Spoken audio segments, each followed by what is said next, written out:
Hi there, I'm Laura McCracken, and I'm here in the lovely Marlene Dietrich Bar in Berlin at the Merchant Payment Ecosystems.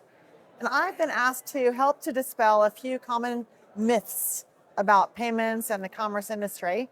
And so I have been lucky enough to get some leaders, some of our favorite speakers and leaders in the conference to come and help me with dispelling these myths. And right now I have next to me Gregg Aamoth, who is the CEO of Popcodes. So nice to meet you again. Great to meet you as well. Thank you for coming. My pleasure. This is an exciting session. It's our first time in the MPE event and bringing our brand to Europe. So yeah, we're really excited for it. That's good. Good market entry. Awesome. Yeah, absolutely. Very good. So I have a challenging one for you. Okay. Hasn't been taken yet. This one is about, I think it will be not too hard for you because it's based on what your business does.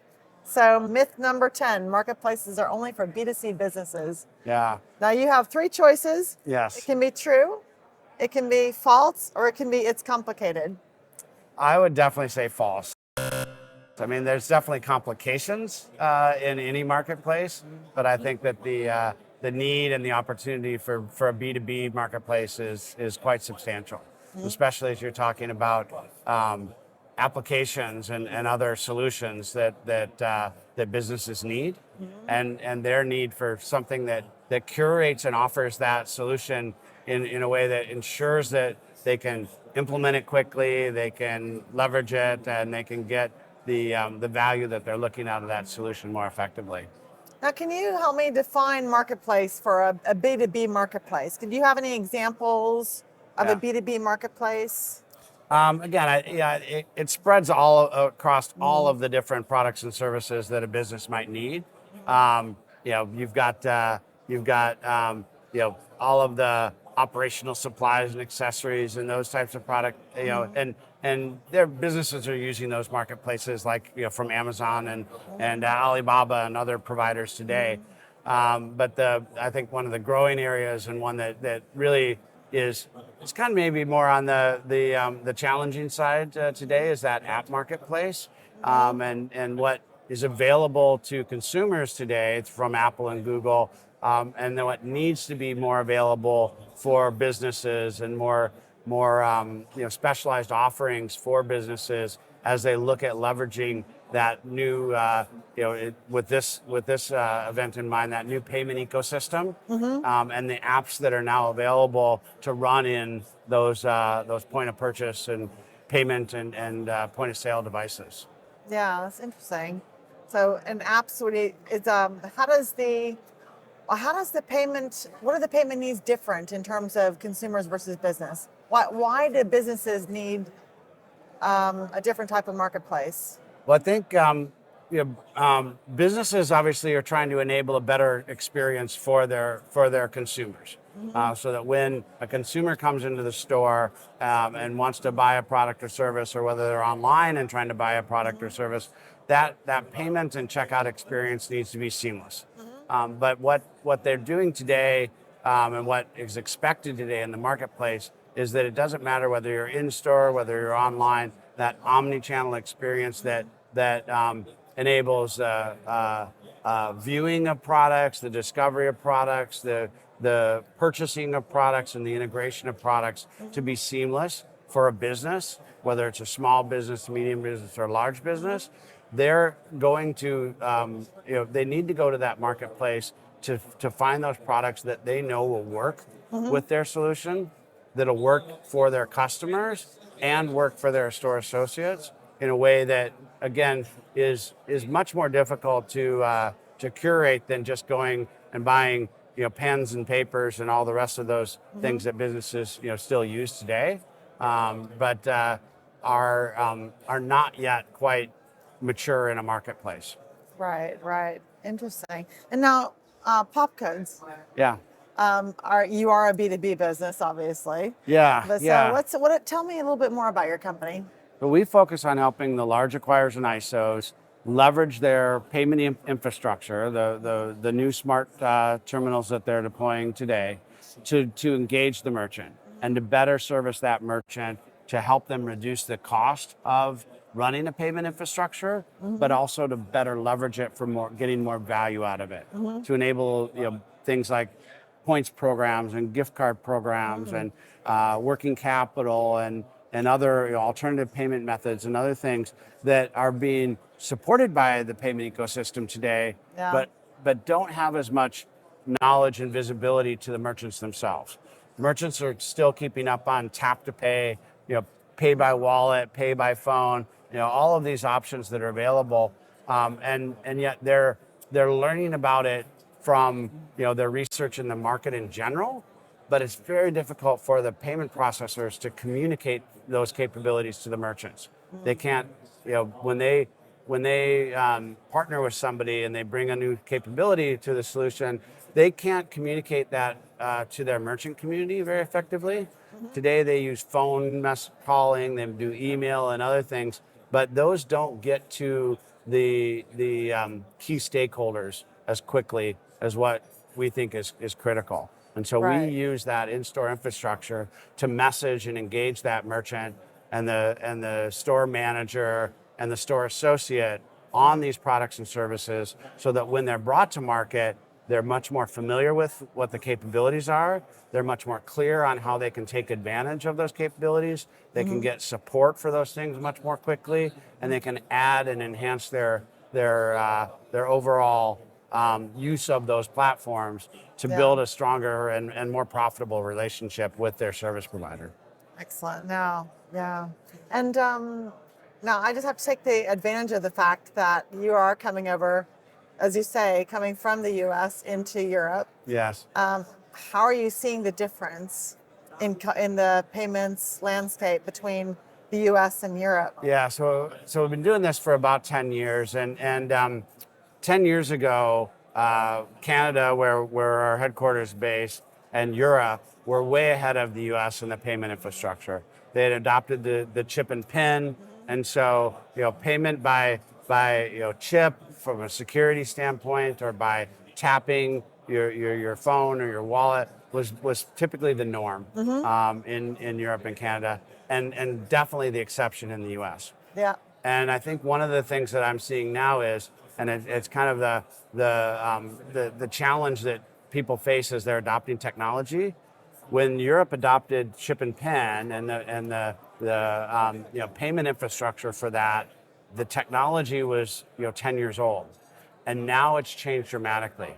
And yet, as a retailer, if my goal is to make the payments experience as simple and easy as possible, I've met that goal with the current hardware and infrastructure. So there hasn't been a need, as much demand, there's a need to upgrade all that infrastructure to get to that. In the US, where they didn't have all that infrastructure in place, and where you were still handing your card to the merchant, and the restaurant and signing and all that kind of stuff, it wasn't until COVID hit where people didn't want to touch cards, they didn't want to touch pins, they didn't want to touch the terminals, they wanted that contactless experience. That's when the US marketplace opened up and realized we need to upgrade our infrastructure. And so that smart terminal was ready at that point. And now the US merchants they're still behind in the majority. I'd say that the smart device and smart checkout experience is probably in 25 to 30% of the merchants. But the commitment, both on the service provider side and the merchant side, is to rapidly upgrade all that infrastructure. Whereas in the Europe marketplace, they're relatively content with what they've had and has worked well for the last 5 years. And now they've got to realize the benefit of upgrading much more quickly. And so that's one of the things that we've been talking about, is there's so many more value propositions other than just a tap and pay that's available when they do this upgrade. And both from the service provider standpoint and the merchant standpoint, this new infrastructure can bring them up to another level and make that experience for the consumer and for the merchant that much better. Got it. Interesting.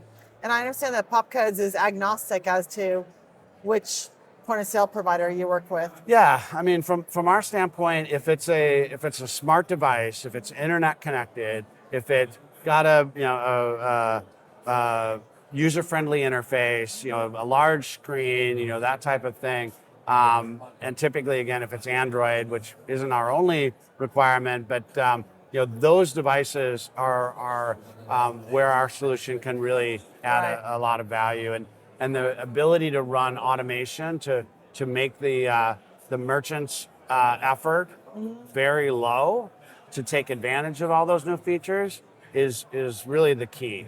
We implemented very early on what was now called legacy hardware, the old character-based ICT and IWL terminals that you see often around here today. And it required the merchant to take action and to do something to get access to our solution. And we saw about a 7% adoption rate of our solution. So we deployed to 1,000 merchants, and 70 of those merchants, 70 of those merchants actually found the application and worked through and access it. And that's again because the fundamental challenge of communicating to the merchants that this was here. This solution was available to you to use. The solution itself, again, didn't look as great because it was character-based, but it didn't have all the graphics and the QR codes and all the rich color and all the rest of that. But the services that you could do were fairly similar. Now with the smart device, everything is automated. So the moment the merchant turns on the device, the very first time, that experience is guided. The moment they come into the store in the morning, the message is waiting for them there. So their effort and the friction of them to benefit from the solution is now gone. And we get 97% daily utilization of our platform. So that, a 7% monthly utilization for those that found it versus a 97% daily utilization of those that interact with it because it is there when they need it. It shows up automatically because of the capabilities of the new smart device. They can't avoid you. You can't avoid it. And again, they don't want to avoid it because they want to be informed. They're critical, right? Payments is a mission critical service for a business. If the payment ecosystem goes down, they need to know about it. They need to know about it right away. If it's their own network, they can pick that up fairly quickly. But if it's a Visa or MasterCard back-end system that is causing the disruption in the process, it's extremely difficult for them to tell that that's why the transaction is being declined. And their first inclination is to tell the consumer it must be you. Ooh. Right? Ouch. Give me another card. You have another card. And that creates a friction between both the store associate and the consumer that shouldn't happen. Because the consumer's like, wait a minute, now I've got fraud. Did my card get turned off?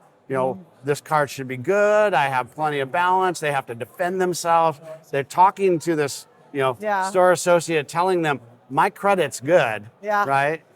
When it is, but as far as the store associate's concerned, the card got declined. I'm sorry, right? I've been there. I've been there. I hate, that's the worst thing that can happen. It's a Especially horrible. when there are people behind you and they're like, what kind of person is this? Exactly. It's not me. It's a horrible experience for the merchant, the store associate, and the consumer. And it's nobody else's fault. It's a back-end system that is very old and very challenged with the amount of transactions it's going through, and they have their hiccup, right? Totally. And it's very difficult with the current environment to tell where that break in the chain happened. And with our platform, you can message the merchant almost instantly to tell them, Visa network is slow. Switch to offline mode, accept your transactions that way, and then switch back when we tell you that it's back online. Don't worry about it, right? And that creates a different experience for everyone. Now the store associate can say, oh, no, it's not you, it's us. Just a minute, quick couple steps. Here you go, let's go on with the day. Very good. That's a big fix. And on that note, I'm just going to, first of all, ask you to join me in a glass of champagne. Absolutely. Welcome to MPE. I know it's your first one. Thank you. Right? Thank you. So welcome. I hope you have a great time. And I wish you all the success in the world with pop codes. Thank you very much. Cheers.